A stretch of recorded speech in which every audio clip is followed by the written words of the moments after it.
Hello and welcome to another episode of Showcasing North Leeds. I'm on a mission to find all the businesses in North Leeds and beyond. And I'm delighted to be joined by Jo from the Pilates Bar and Sports Massage. Thank you for joining me. You're welcome.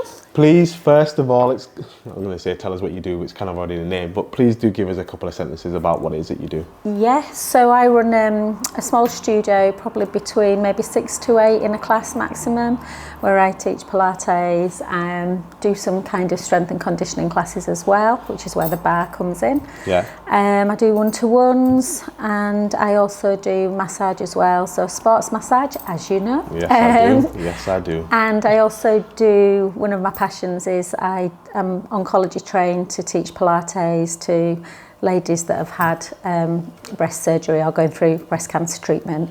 And I also do oncology massage as well, which is like a really nice light sort of therapeutic treatment.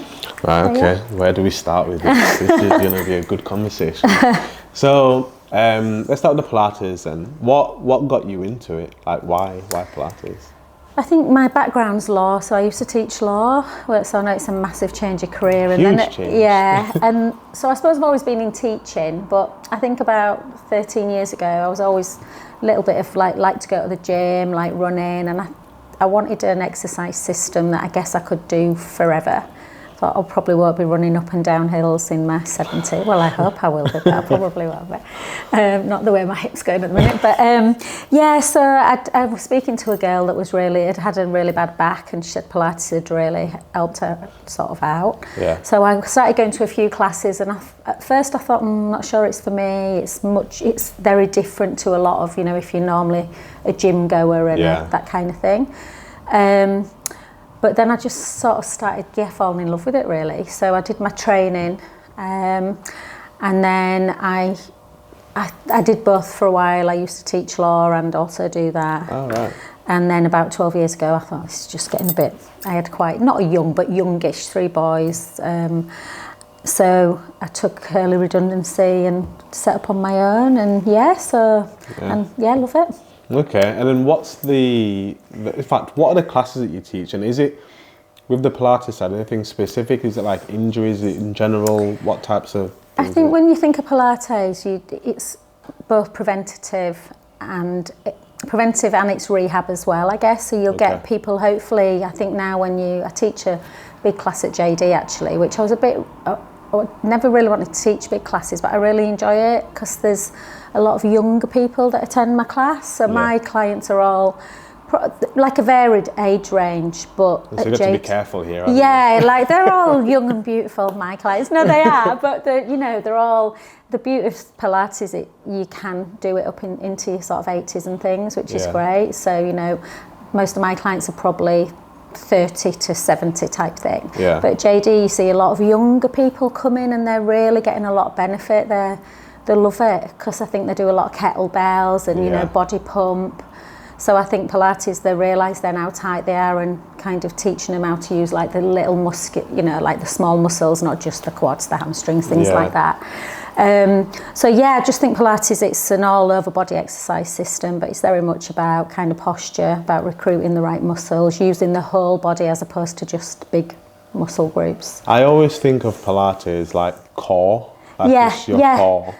So like, me included and everyone out there, what would you say are the benefits of doing Pilates? Yeah, so I think like you say, I think, if you're someone who goes to the gym and runs on the treadmill and, does like deadlifts and things like that, then often you're not really using your core muscles correctly. So it's just about engaging the deep core muscles, the stabilizers, and thinking about kind of from here to here, as opposed to just thinking of, I've got a 6-pack.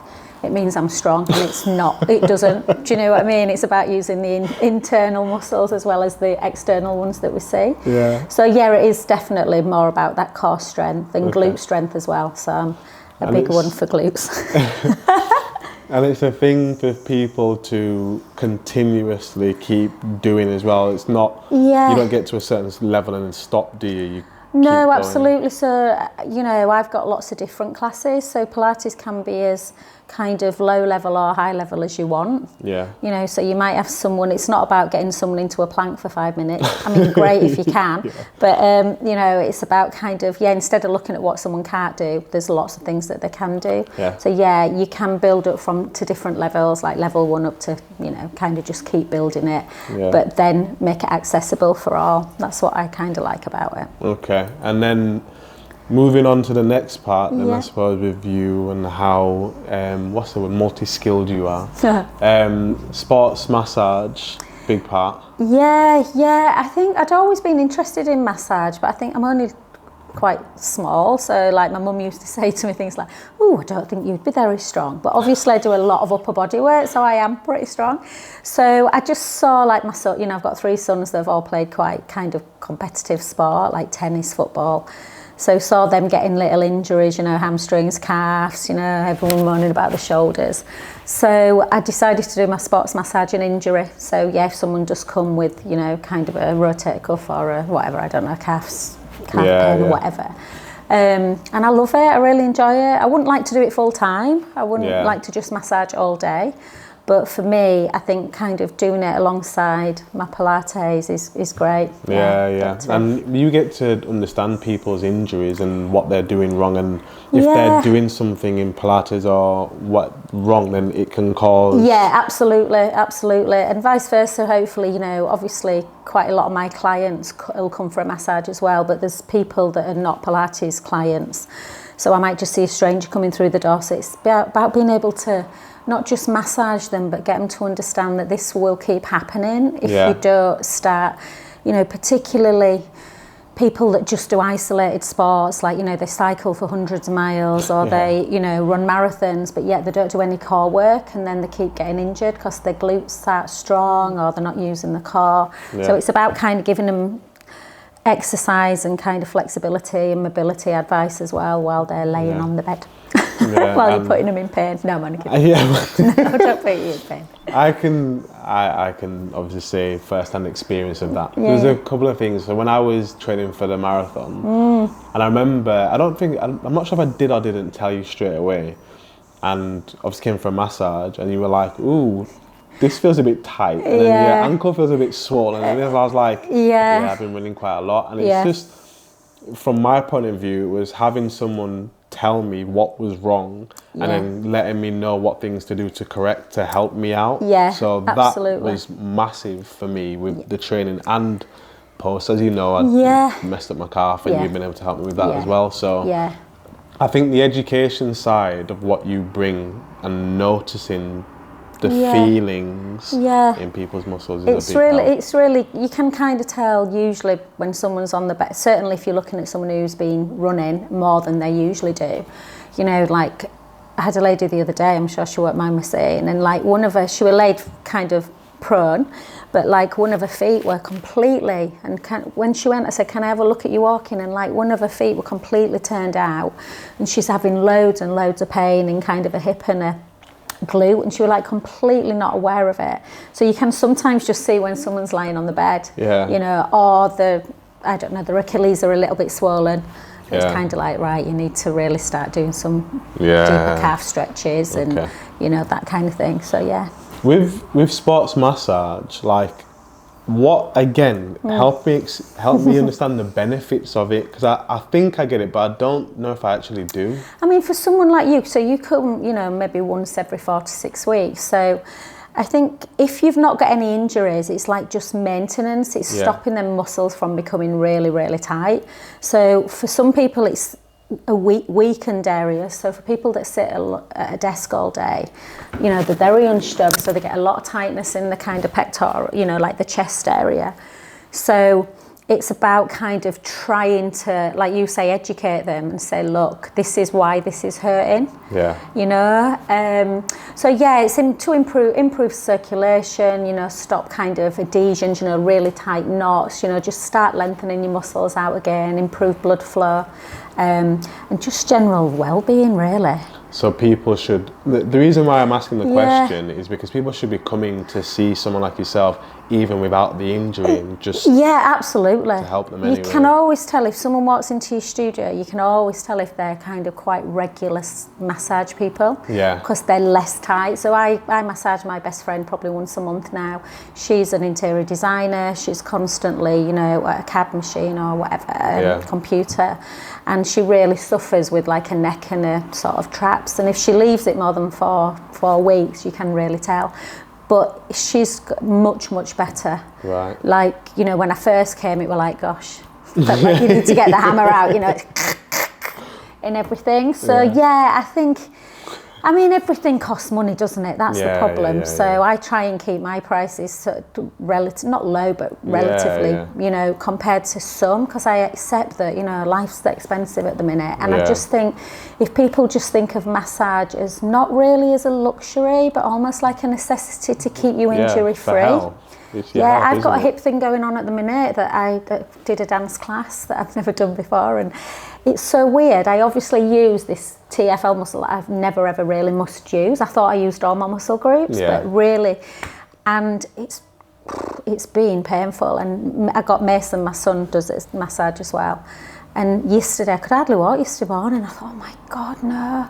And I'd ran, and I think my IT band were tight, and it's so much better today. I mean, it were quite, I had to trigger point it yesterday. But now I know that actually this is something I'm going to have to, I can't just get it better this week, which I'm hoping will happen. I need to keep thinking, right, okay.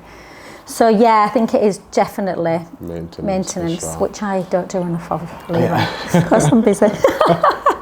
I'm going to start. Yeah, for sure. And then tell me more about the oncology side of things, because I know that's very, very close to you. Yeah, so what is it so I had a lovely client about 8 years ago now who'd probably 2 years post-treatment. So she had been going to a physio Pilates class that sort of specialised in breast cancer rehab.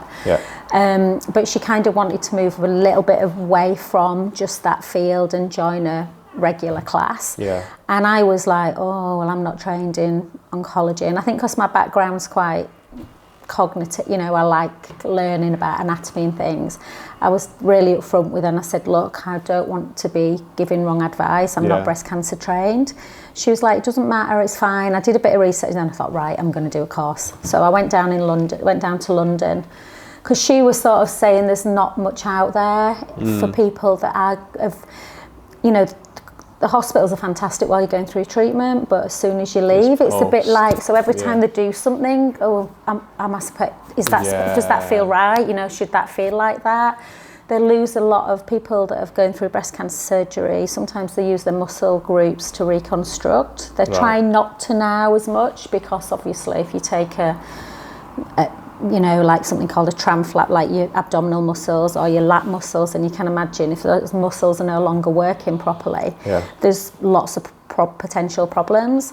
So I went down to London, did a course, loved it, and then started working with a wonderful charity called The Haven in Leeds that unfortunately during lockdown lost a lot of funding, so that closed. But I've been lucky that I can still support my ladies. So the ladies that I started teaching 8 years ago still do my classes. And then I work with a lovely, it's not a charity, support group called MY, Mid Yorkshire Breast Cancer. And the lady who runs that, Sarah Williamson's fabulous. So she does loads of charity events to raise money. We put on like something called a Super Sunday where ladies can come who are going through treatment and they get a massage off me. I do a Pilates class. We have lots of lovely guest speakers coming in.